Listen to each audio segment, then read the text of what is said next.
গণতন্ত্রের মূল নীতিকে ঊর্ধ্বে তুলে ধরে শত প্রতিকূলতা ও ঝড়ঝাপটা অতিক্রম করে রাজনৈতিক কার্যক্রম চালিয়ে এসেছে। স্বজাতির সব ধর্ম ও বর্ণের সজ্জন মানুষ ও বিভিন্ন শ্রেণী পেশায় যুক্ত যে সমস্ত ব্যক্তিরা এই দলের সদস্য হতে পারে।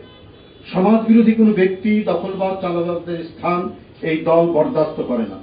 বিএনপির নাম ভাঙিয়ে কেউ অরাজকতা, বিশৃঙ্খলা সৃষ্টি করতে পারে, কিন্তু দল যখনই এই ধরনের কোনো ঘটনা অবহিত হয় তখনই তাদের বিরুদ্ধে সাংগঠনিক ব্যবস্থা গ্রহণ করতে দ্বিধা করেনি। বিএনপি জন্মলগ্ন থেকেই গণতান্ত্রিক সংবিধান ও সুশাসনের জন্য আইনি ও প্রাতিষ্ঠানিক কাঠামো নির্মাণ করার মাধ্যমে ন্যায় বিচার নিশ্চিত করা এবং এর জন্য যখনই আবার সেটা বিপন্ন হয়েছে তখন তার জন্য নিরবচ্ছিন্ন সংগ্রাম করে এসেছে। এই দল মনে করে একটি আদর্শ রাষ্ট্র ও সমাজে নেতৃস্থানীয় মানুষদের যোগ্যতা, দক্ষতা, ন্যায়পরায়ণতা, সৎ ও মানবিক গুণাবলী থাকা অনেক গুরুত্বপূর্ণ বিষয়। বিএনপি যতবারই ক্ষমতায় এসেছে ততবারই উল্লিখিত বিষয়গুলোকে অগ্রাধিকার দিয়েছে। জাতীয়তাবাদী শক্তির সমবেত ধ্বনি হচ্ছে সুশাসন ও ন্যায় বিচার নিশ্চিত করা।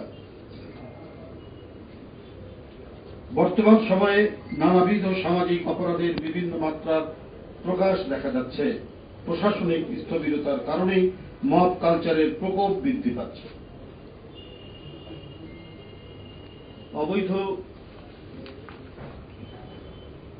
কালো টাকা এবং গোপন অপতৎপরতার প্রভাবে মব কালচারের নামে সমাজে বিশৃঙ্খলার চেষ্টা চলছে। আবার অন্যদিকে অত্যন্ত পরিকল্পিতভাবে প্রযুক্তি ব্যবহার করে স্বার্থান্বেষী মহল বিএনপির নামে সামাজিক যোগাযোগ মাধ্যমে নানা অপপ্রচার চালাচ্ছে। এই পরিকল্পিত অপপ্রচার, অপতৎপরতা কৃত্রিমভাবে তৈরি সামাজিক অশান্তি ও গণতন্ত্রের পথ চলাকে বাধাগ্রস্ত করা এবং নির্বাচন পেছানোর সুদূর প্রসারী পরিকল্পনা বলে জনগণ মনে করে। শেখ হাসিনার আমলে অদ্ভুত উন্নয়নের বয়ানের মতো এখন নির্বাচন পেছানো নিয়ে নানা ধরনের বয়ান দেয়া হচ্ছে। সাংবাদিক বন্ধুরা, বিএনপির নাম ভাঙিয়ে যারা অপকর্মের সাথে জড়িত তাদের বিরুদ্ধে তাৎক্ষণিকভাবে দল থেকে সাংগঠনিক ব্যবস্থা গ্রহণ করে আসা হচ্ছে। দলের ভেতরে থাকা অপকর্মের সাথে যুক্ত হলে, দলের ভেতরে থাকা কোনো ব্যক্তি অপকর্মের সাথে যুক্ত হলে তাকে কোনোভাবেই ছাড় দেওয়া হচ্ছে না।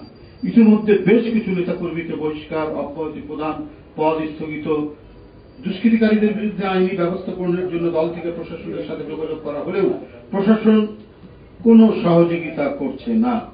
অন্তর্বর্তীকালীন সরকার ক্ষমতাসীন হওয়ার পর থেকে এখন পর্যন্ত পুলিশ প্রশাসন খুব একটা সক্রিয় হয়নি, বরং কোনো কোনো ক্ষেত্রে কেউ কেউ উদ্দেশ্য প্রণোদিতভাবে কল কাঠি নাড়ছেন বলে স্পষ্টত প্রতীয়মান হয়।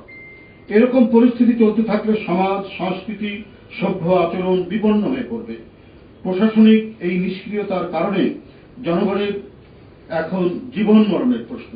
গণতন্ত্রের স্থায়ী পুনরুজ্জীবন ও ঐতিহাসিক সার্থকতা নির্ভর করছে রাষ্ট্র সমাজে শান্তি ও স্থিতির উপর।